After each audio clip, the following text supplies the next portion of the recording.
Hello, product people. Welcome to the Product for Product podcast, hosted by Matt Green, data advocate and product manager, and Moshe product leader and author. Our goal is to serve the product community by helping you find products that can help make your work in product management easier. Thanks for joining us on another episode of the Product for Product podcast.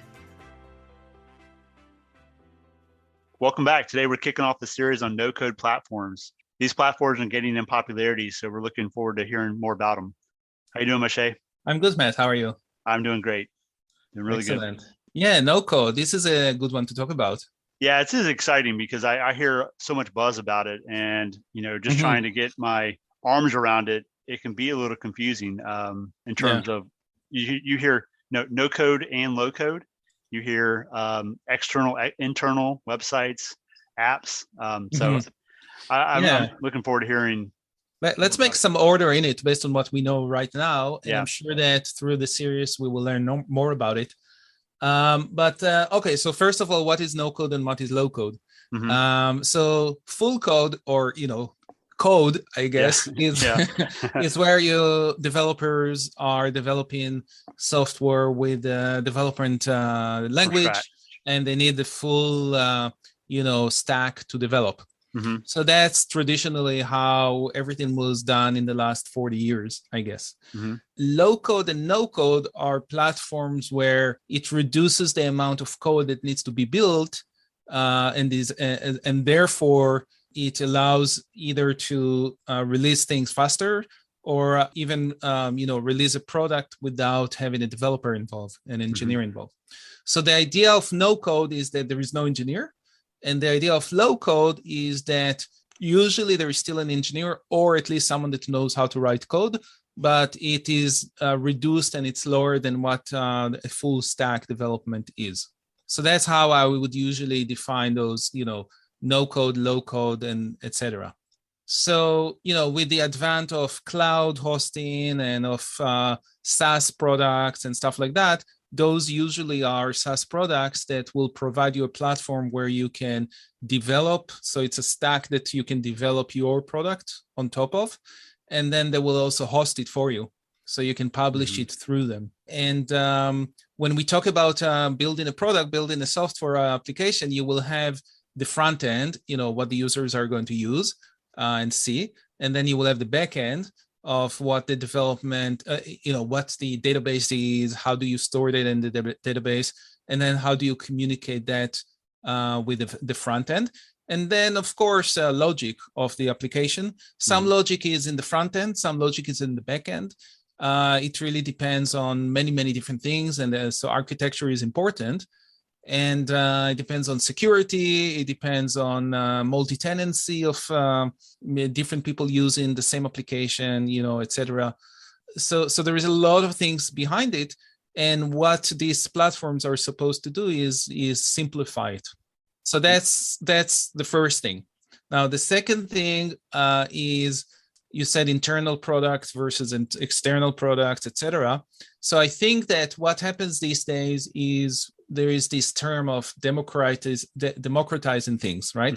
So democratizing building applications and democratizing whatever. So if we're talking about an enterprise that has lots of people working for them, and then maybe they have an IT, or definitely they will have an IT that will support them with a lot of either build in-house products or buy existing products and use them or whatever. Many times there is that need or trend. It depends on the culture and the organization for people to build a product for a specific need they have. So usually it will only used by them or by their group, and it will never be external to the organization or whatever it is. And, if in the past we know about VBA, Visual Basic for Applications, right, that you can extend Excel and you can extend Word to build different macros and stuff like that. And people in their enterprise, even though they were not developers, but they were inclined to do that, they will develop things to help them extend their application. So these days, with the advent of no code and low code, these platforms might allow those people in the organization to build their own utilities they want to build, they still have to connect them with some data source. Right. So that's where these applications will give you integrations options, either with like Excel spreadsheets or with other ways to integrate things around. But that will be more of those enterprise internal applications.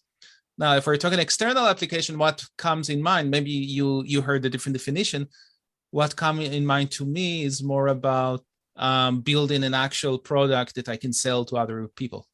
Right. So, I'm thinking like the Apple Store or something. Yeah, like exactly. Mobile apps. Exactly. Yep. So I want to build I have an idea for an app, and I want to build an app, and I want to have clients buying it, and I don't want to have developers, pay them for that. So I will just use a no-code platform. So that's available out there as well. Yep. Now, another things I think we have to distinguish, because when you search for no-code, what you will see, it also depends who write it. Sometimes it's a marketing, spin from some of the companies that are building these SaaS products. But what you will see is not just platforms to build other applications. You will also see platforms for automation. So people will put Zapier as a no-code platform. Right. Now, is it a no-code platform? Not exactly in my mind, because it helps you connect things, but it doesn't help you to do everything, just everything that you need for the product on that one platform. Right. So I've seen also breakdown by some websites that are breaking it to no-code application building platforms, and then no-code automation platforms and stuff like that. So it will be clear what we're talking about. Yeah. So it's actually interesting, because what we are looking at in this series is more of the first, but we could also look maybe as a separate series into the automation platforms. Right. We talked in the past a bit about Zapier. We had early on, I think episode 6 or 7, we had Irit. She was talking about automation, and so she mentioned Zapier and some other products. So we might be able to do that series as well. But right now, I think what we're focusing is more of the platforms where you can actually build a product. Right. Yep. With like UI and UX experiences. Exactly. And backend, it's a full thing. Yeah, the full thing. Yeah. The whole thing's managed. It's like basically managed by whatever platform you wind up choosing. Yeah. So they handle the security, like you're saying, security, the database, all the way up to the front end. Yeah, and hosting and user management and many different things that are usually very simple to do with these applications. And when you develop it with the full stack, you might spend a lot of time building them up, while millions of other people already built them before you. Yeah, exactly. And then when I think about building these, I think about the vulnerabilities that if you're doing it from scratch, you're leaving vulnerabilities with your application that, bugs and security problems, especially when you're using data, personal data of users and stuff like that, where if you're using a platform, it alleviates some of that, risk that you have. Yeah, so there is pros and cons for everything, and maybe that's the next thing we should discuss. But before we get to the pros and cons, I would like us to raise the question, why no-code platforms for product people? Yes. How does the match between the two?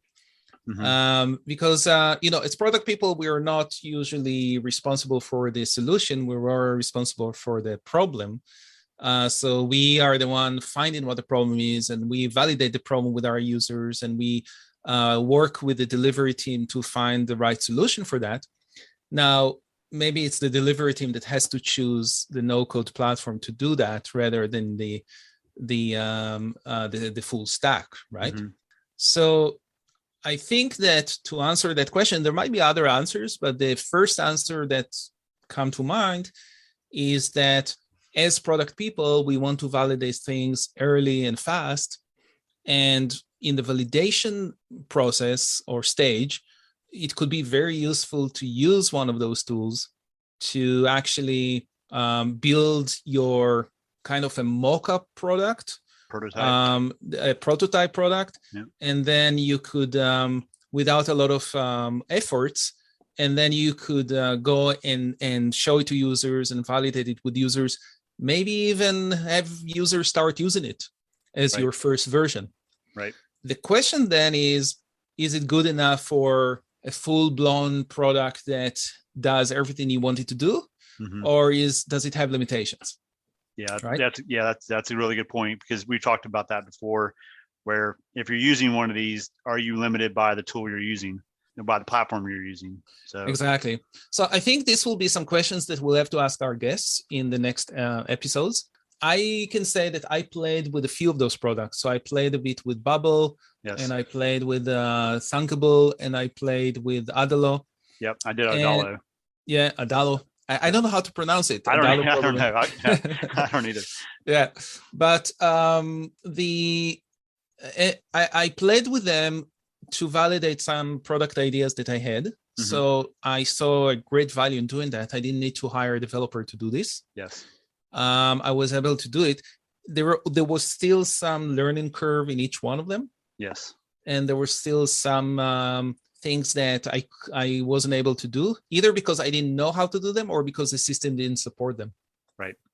So this is really, I think, we'll go into the pros and cons of these systems, and also to the value of how good are they really for productizing a product.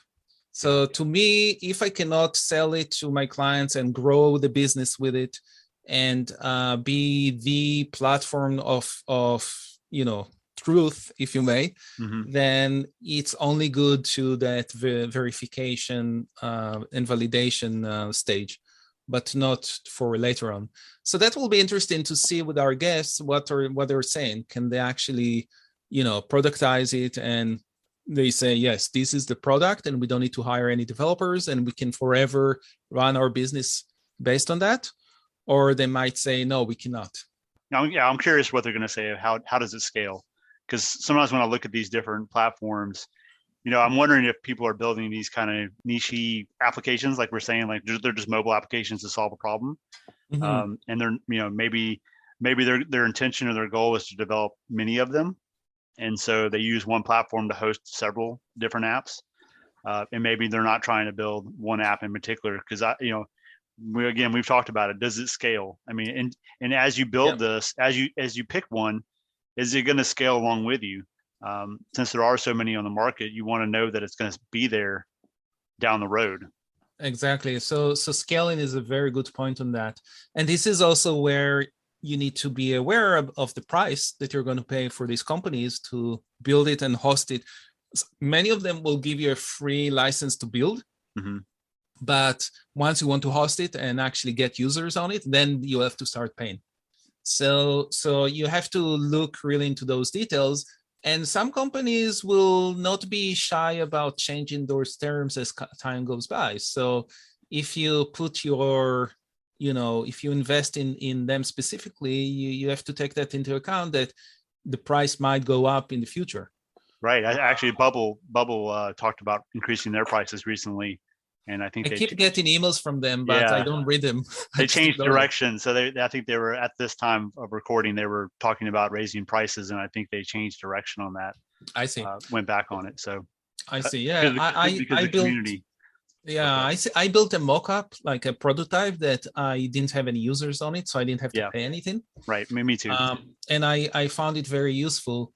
Now, there is actually another answer to that question. Why no-code products and products, and that goes more to the aspiring product managers. So if you're aspiring product managers, many of them ask, what do I have to do to get into product? And the best answer is you have to build the product. Right. And you have to get the experience of, validating your product and understanding the users and see what it takes to do it. And if you are, a lone person that don't have, resources to developers and to build something, that's a very good option for validating, to building something, because whatever you build doesn't need to be fancy. Right. It also doesn't have to be something no one built before. It can be something someone already built. Right. But you just go through the motions of this is the problem, this is how I validate it, this is how I put something in front of people, this is the feedback that I get, etc., etc., etc. So if it's just for exercise, then it doesn't matter if someone built it before. Right. It's a great use case of, if you're looking for a new role, like you're saying, if you're looking for a job, you say, hey, I actually went out and I validated a problem. Yep. I found a user segment, customer segment, and I built my personas and I did all this work, and this is what I came up with. Yeah. And it's a low risk way to do things because, like you're saying, you don't have access to developers, and you can get into one of these tools depending on the UI of it and how easy it is to use. You can get something up and running pretty quickly. Absolutely. And funny enough, when I was doing that Bubble prototype, and I did search about, learning different things and how to do it over there, I think it was Bubble. I found there is a series of YouTubes showing how to build specific products and websites, existing ones, like how to build Amazon, how to build Craigslist, how to build this, how to build that on Bubble. So someone was going through the motion of replicating other systems on Bubble as a learning thing. I think it was done by Bubble themselves. Yeah, I think so. I do recall some good education material on there, good use cases and how to create. I think that's something valuable too when you're looking at these different platforms to figure out what you want to use. Trying to find the resources to not just drop into it and try to cobble something together, but making sure the platform you go with has the resources available so you can learn how to use it. Yeah. It's a good point, and the more the establish the product, these platforms, the more they will have, and they will have network of people that are doing it, and they will have Slack channels, and there will be different even agencies that are building just for that. We are actually going to, in one of our episodes, we are going to talk with one of those agencies that are building for Glide, with Glide. So it becomes an ecosystem. So there are ecosystems out there for those platforms, which is also very interesting to see how it grows. Yeah, so I think that's going to be a really interesting thing for us to see. The guests that we're going to have, I'm trying to think if any of them is actually a product manager per se, like they have product manager title. I think that maybe one of them, but we actually had a bit of a challenge to find product managers that are using these no-code platforms. And maybe the reason is because people don't realize the power that they have to do this type of validations. Maybe it's some other reasons. I'm not really sure what it is. We would love to actually find more people, that are already product managers and are using it in their practice to hear from them. But I think that the people who will come to the show will be of very interesting perspectives on why they use this different product, why they build it, and how to, what they find useful about that product, and also what they learned from it that will be very helpful for the product community. We're going to have Henry Latham back on the show to talk about One Tool Software. When he was on the show before, I think with his company, they're doing these training sessions with these different no-code platforms. And he mentioned Glide, and Glide was one that, that I looked into using myself, and I really enjoyed using it in the limited amount that I did. So I'm really looking forward to hearing more about how he's using these tools to teach people to be product managers. Yeah. And then I'm looking forward to hearing what the people that have these companies that are producing these applications off the platforms, where they come from. Because I don't know if maybe these are developers that are leveling up. As a developer, being a developer in the past, you mean I'm not sure what you're saying. You're saying like they want to move to product management, those developers, or maybe instead of them trying to develop it on their own, maybe they have these ideas they want to validate. Maybe they have these side projects and they want to start their own side gigs, and so they're trying to develop these quickly. I see what you're saying. Yeah, I can tell you that developers, I might be wrong here. It might get gut feeling, so maybe that's something to validate out there. But as with my background in development, doing it for 20 years before I was a product manager, to me, it's a very long skill to learn to become a developer, right? And to take all of that away and all of a sudden move to no code. I think it's a demotion rather than Yeah. So that's how I see it. I feel a bit the same also about low code platforms, but not exactly, because low code does have development aspects in there. I don't think that developers will be replaced in the future by these no code systems. That will be interesting to see what will happen in 10 and 20 years. I think that developers will still be required, everywhere. Right. But I don't think that the target audience for the no-code systems are actually developers. Oh, agreed. Yeah, So, agreed. yeah. Yeah, absolutely. I don't think the target audience is. I think it's people that have ideas and want to get applications out there quickly. Yeah. And don't have the skill sets as a developer would. Yeah, I mean, maybe it's a good thing also for developers to look into it. If a developer, let's say, is a founder of a company and they want to validate an idea, maybe their first inclination will be to start developing something, right. And it might take them 3, 4, 5 months to develop this. Maybe they should use a no code to validate this. That's what I was getting at. Yeah. Yes, for sure. Yes. So that's definitely something that. But whether they will incline to do it or not, my guess will be they will not incline to do it. That's what where they will have to maybe learn, hopefully from us and from other people, telling them, listen, before you put 6 months of your time to develop something, validate the problem first. Right. And to validate it, use a no code, because it will take you so much faster to do that. Yeah, and no one knows that more than a developer, right? So, I mean, a developer knows how long this stuff takes to build. But still, they're nothing against engineers. On the contrary, I mean, I love all of you guys. It's they will incline to just do the development because that's what they know, and they know how to do it. So why not? Right. Yeah, makes sense. Right. Good. So no, I'm really excited about this series as well.